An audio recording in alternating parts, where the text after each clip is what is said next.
Hey folks. The kind of deal is it's start of a new year, and one of the things that's really excited me for last few weeks at the end of last year was see everyone start receiving their Kickstarter 2 Spectrum Nexts.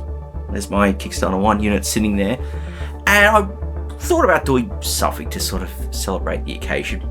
And initially that thought of being a sequel to the video I did after I got that back in 2020, but didn't really have much to add to new there. It's been fun seeing people get them, playing classics, discovering the new games, and even starting to work on their own. And so what I thought about was something I haven't really played around with much. Turbo boosting classic games. Now, basically, the Spectrum Next can be set to run at classic Spectrum speed, or it can be accelerated from its 3.5 base speed all the way up to 28. And native games will probably use the latest speeds, but you can also do it with older games as well.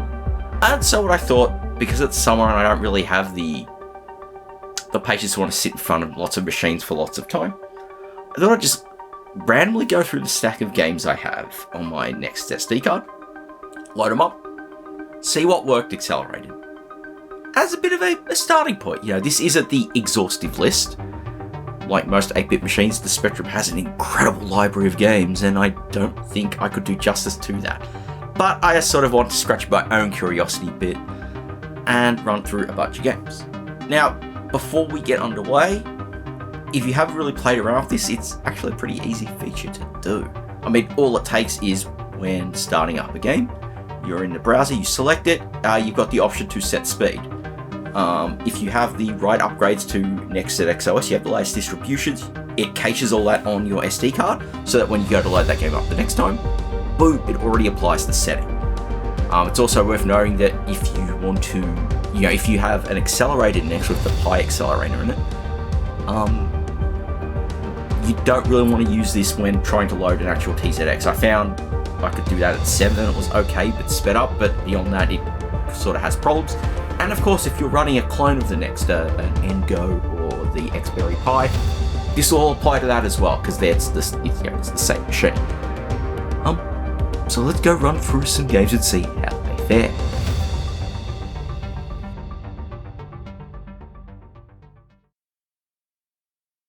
So now for the first of these games I want to look at, and I kind of want to stick in the 3D realm initially, and what better way to do that than to look at some Freescape games, specifically in this case Driller.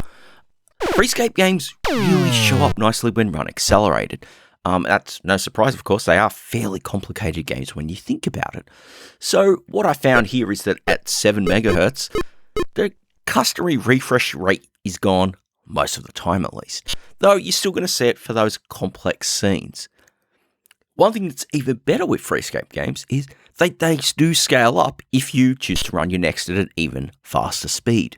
Though in the case of Driller, the input starts getting a little sensitive, so considering Driller has those action moments where you want to disable those laser turrets and whatnot, you really got to be precise on the controls, and at higher speeds it's kind of a little harder to do that. But the other games do fare better, so if you're playing Darkside, Castle Master or its sequel, and Total Eclipse and its sequel, you'll have a better shot out of them. But still, definitely a thumbs up here.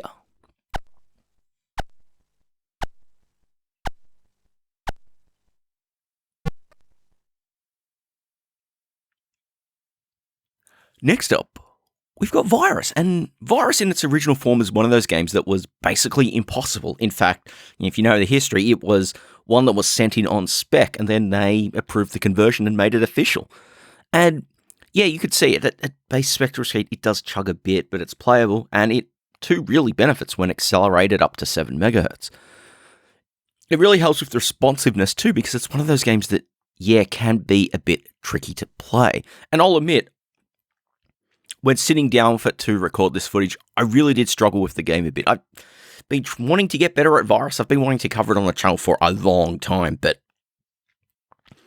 I've struggled with it a lot, and I hope to get better at it, and maybe playing it this way will let me get in some practice and hopefully do that to be a little more better. It is a game that's really neat in a lot of ways, and it's still impressive that it actually did make it down to the 8 bits.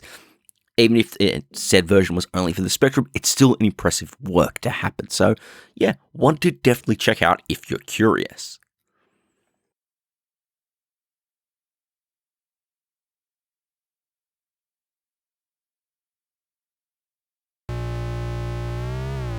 And on to our third 3D game, and it's one that should not really be a surprise, and that's Stunt Car Racer. All the versions of this game, no matter the machine, turned out really well, and on the Spectrum, Stunt Car Racer is pretty solid even at base speed, but cranking it up to 7 MHz, and wow.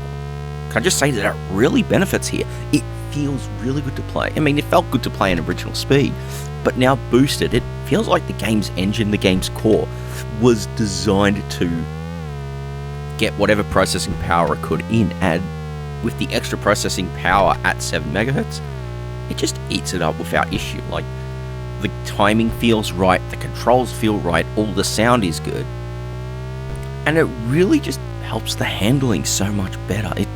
It's a game that is great to play, and boosted, it feels like you're just adding to perfection. Stunt Car Racer really takes advantage of the accelerated speed, and it's an absolute classic game that you should probably already be playing, and this is just one of those ways to enjoy it in a much better form.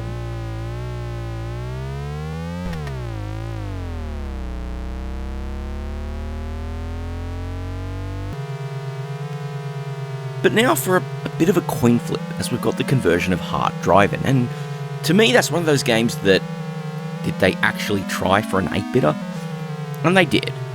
And on the Spectrum it's kind of okay. It chugs a lot at native speed, and accelerated at 7 MHz, it's actually pretty nice in terms of the frame rate. But for me that kind of exposes some of the problems with the game. Because what I found is that the timer, like the countdown timer for how long you've got, was also sped up. It felt like it wasn't quite the time that it displayed. And it also impacted the controls. I mean, you could see from the footage here, I just struggled to keep the car under control. I've played it on other machines and they seem to do the controls properly to simulate the analog nature of the arcade game's wheel and pedals on a keyboard, joystick or gamepad. But here, this Spectrum conversion, they don't feel right at all, and the faster speed happened to expose that.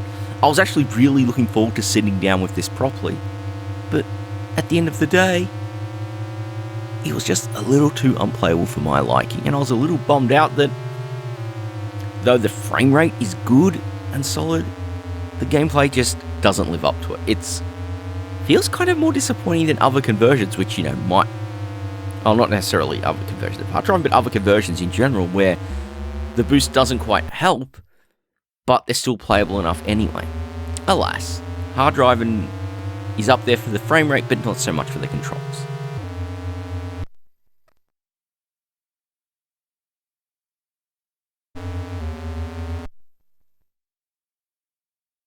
Now lastly, I feel like I had to put a flight simulator on the list.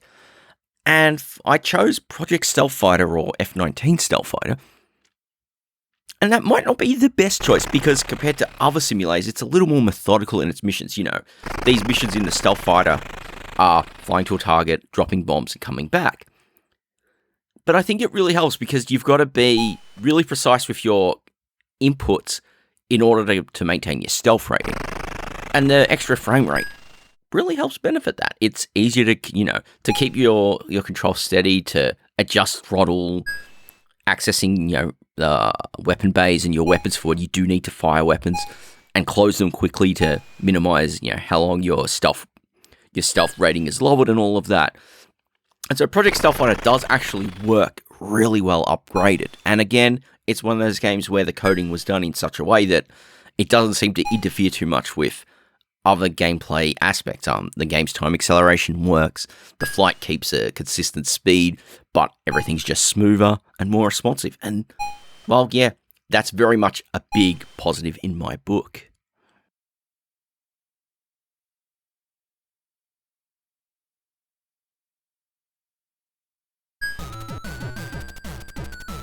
So let's get away from recreations of solid wireframe 3D and go on to more faux 3D experiences.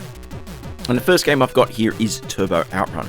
I did want to include the original Outrun, but I had problems finding a version that worked, so we'll stick with the sequel instead. It's the same people behind it, so pros and cons of that can be discussed elsewhere. And playing Turbo Outrun at the original speed is quite painful. The frame rate is just horrible and the controls are a bit of a mess, but it does benefit from the boost. I found cranking it up to 7 MHz was enough to make it quite playable and feel okay to play. But it also exposes many of the design choices made that were to try and get a lot out of the original hardware. The big example of that is the view area. It might look like you've got the vast majority of the screen available, but everything is compressed to a fairly small area. And what this means is sometimes it's hard to see traffic to get around it, and it kind of gets in the way of having fun. So, whilst the game is technically more playable than other games, it's more playable than at base speed thanks to the acceleration, it still isn't a very good game in the end. It's still one where I couldn't help but be disappointed. I was hoping that the speed might have actually made it enjoyable, but alas, it certainly did not.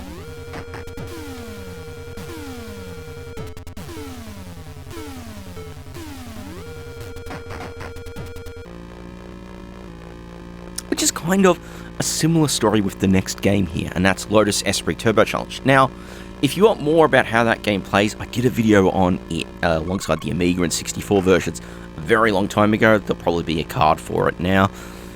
And so, again, this one really benefits from the extra performance at 7 MHz. Now, I only tried it in single player, and the original game cut a lot of cars down, especially when playing in multiplayer. And it does mean that, again, some of the weaknesses of the port are exposed. I remember having a lot of feelings of being let down with this one in the original video, and they still carry over.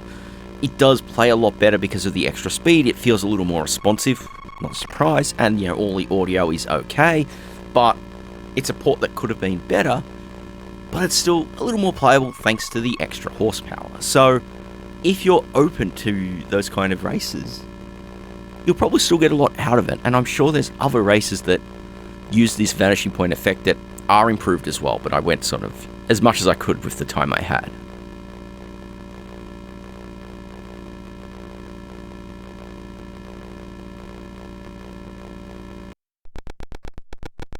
Finally though, we've got some pure 2D games. There's a mixture of styles here, and we'll see how things benefit. So to kick things off, we've got Gemini Wing, and I feel shooters are a real interesting prospect on the spectrum. They're games where you really think you want that extra horsepower to boost because they don't quite feel smooth enough at default system speed, that 3.5 MHz.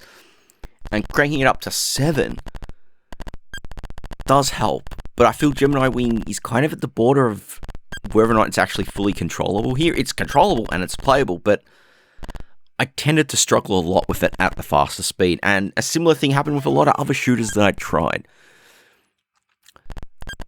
But even when I dialed back to original speed, the game felt really tough.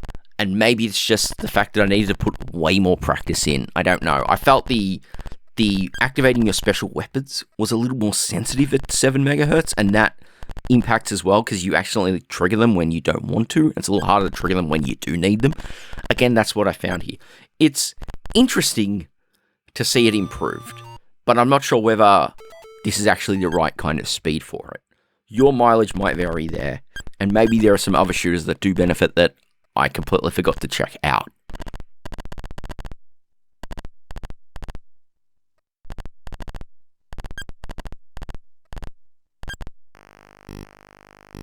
I think it's kind of a similar story with River Raid. I love River Raid on other machines, and I hadn't really played the Spectrum one before now, and the boost really helps out here. But it not only speeds the game up as well, it seems to make it a fair bit harder. Particularly your fuel consumption. I feel like that, compared to original versions when played at Spectrum 3.5 MHz speed, seems to be a bit faster than it is on the other platforms I've played it on. And so when ramped up and boosted to 7, I feel like the fuel consumption is even faster. And where in other versions, okay, you can miss a fuel tank here or there until you get way later into the game, I feel even in these sort of early-ish levels that you've really got to be on the ball and get every single one to survive. It makes the game a lot harder, and I guess that kind of makes it a new game plus. For those who are overly familiar with River Raid on the Spectrum, maybe it's a fresh way to play it and see how things could be a little different. Something to try out, perhaps.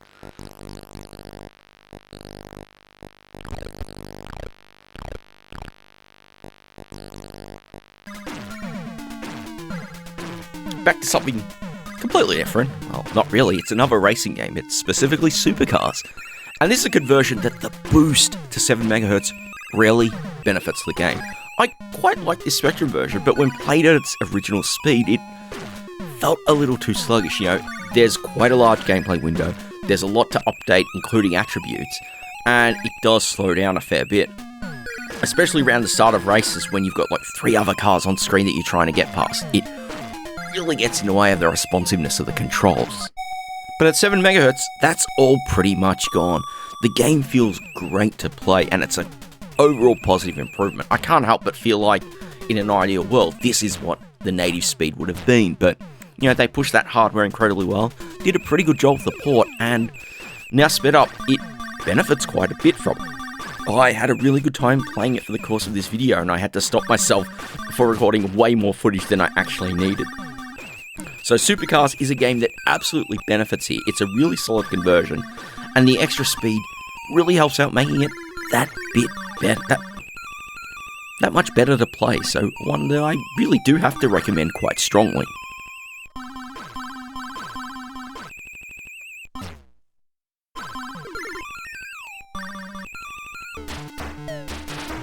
And time for the last one to round this out, and we've got Saboteur 2 from Durrell.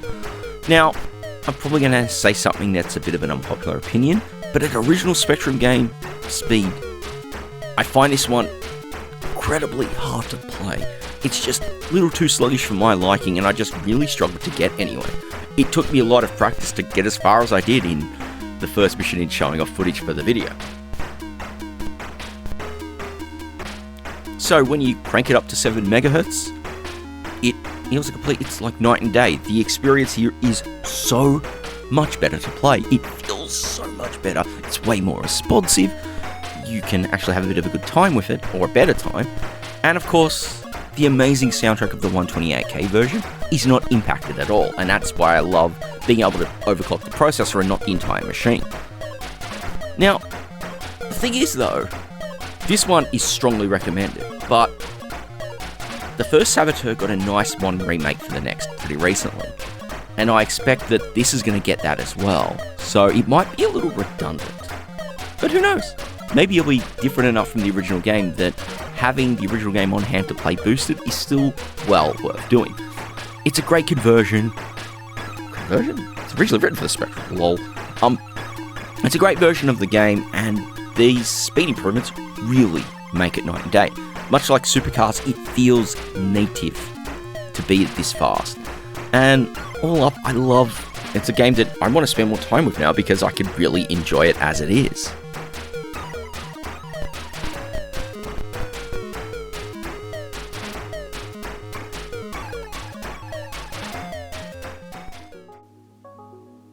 So there we have it. Just a look at some very tiny percentage of the games, of classic Spectrum games running accelerated on the Next.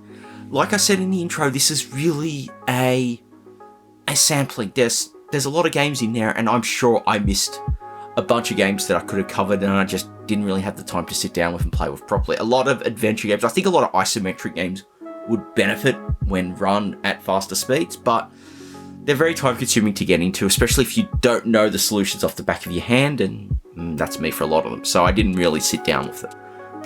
Again, if you've got any suggestions that are probably worth trying out, or if you have tried some others out that do work great, why not drop them in the comments below? I'm interested in seeing what other games can be played in this way and enjoyed in a much more frantic manner. But I'm gonna leave it there. So as always, if you enjoyed it, do hit the like and consider subscribing. It really helps, keep the momentum going. One of the sad things is, that I have to push this stuff as much as I do, but it does help keep the lights on this little project of mine. And I definitely know I'm looking forward to seeing what else is happening for the Next in 24. Hopefully the influx of new users means that we're going to get some cool new releases on the way. But other than that, nothing more for me to say than to just thank you all very much for watching.